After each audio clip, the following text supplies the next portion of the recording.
Today I'm going to take you through this cool drill that's going to help us go from handstand position to tuck planche. So it could be a freestanding handstand like that, and then I'm going to put one foot onto the wall, bring the other one down, and then go into my tuck planche from there.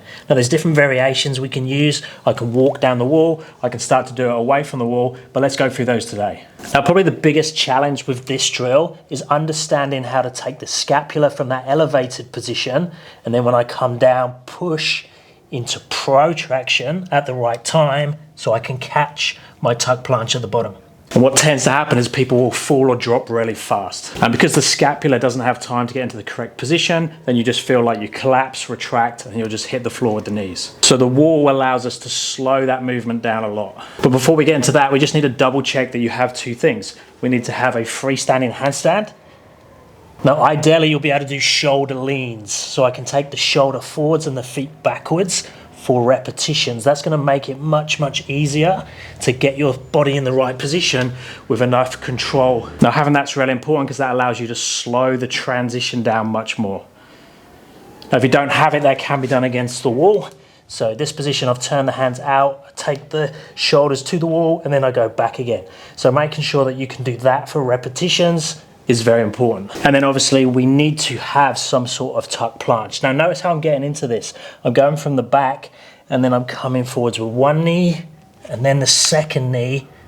So it is trying to mimic the coming down into the position as opposed to pushing up off the floor, because I'm going to be lowering down and I want to mimic that as much as possible when I'm training it. So I recommend that you have a good 10-15 second tuck planche that you can walk into or step into, and that's just going to give you much more room for error. And then I would just start to explore the wall variation. Now I say explore because there will be a few things that needs to change. I need to externally rotate the hands and have them a certain distance away from the wall, which is unknown. So it's going to be depending on your body type, your limb length, and just what you find you can control the best.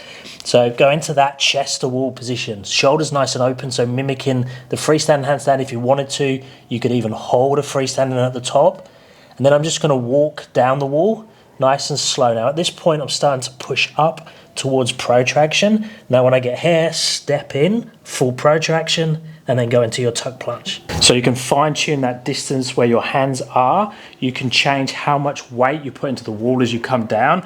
Ideally it will just be 1 foot or very light feet as you come down. That way it's going to carry over more to the freestanding and you're not going to rely on the wall as much. And then to progress closer and closer to the full freestanding version, we can start to use the wall less, but also step in at an earlier point. So if I go to here, don't walk the feet any further, now step off the wall and come down.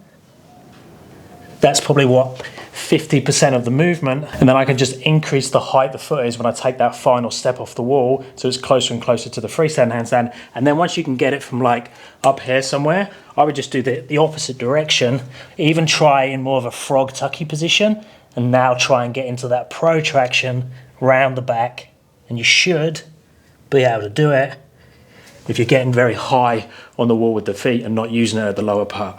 Now if you're still working towards your tuck planche, I have programs in my app, link is down in the description. Let me know if you have any questions, stick them down in the comments or reach out on my website www.paultwyman.com.au, and I'll speak to you in the next one. Thanks guys.